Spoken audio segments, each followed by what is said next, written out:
un'accelerazione ai lavori. Termine quanto mai azzeccato, visto che si parla del grande progetto della Pedemontana, la superstrada che dovrebbe rivoluzionare la viabilità veneta.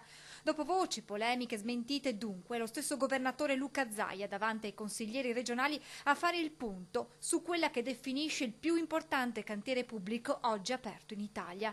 I lavori dovranno cambiare marcia per chiudere i cantieri e consegnare entro i tempi previsti l'opera.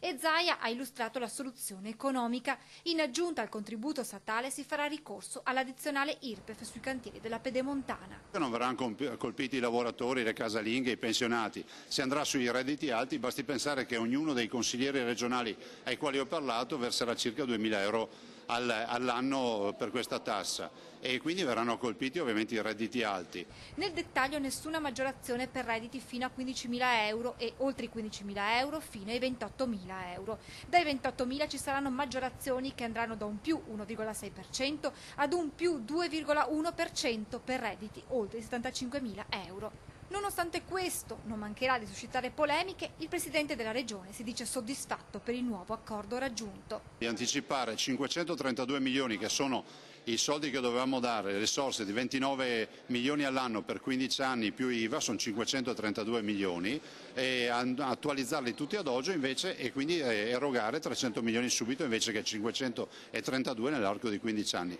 Vi sono però delle questioni ancora calde sul tavolo, come la mancata esenzione dei pedaggi per i residenti. È vero, toglie le esenzioni, però fa in modo che non siano solo pochi ad avere l'esenzione, ma che siano molti a godere della riduzione delle tariffe. E la questione espropriati. Noi cerchiamo di fare in modo che gli espropriati vengano pagati, fra l'altro nell'atto c'è scritto che devono essere pagati per primi da subito e quindi risolvere il problema.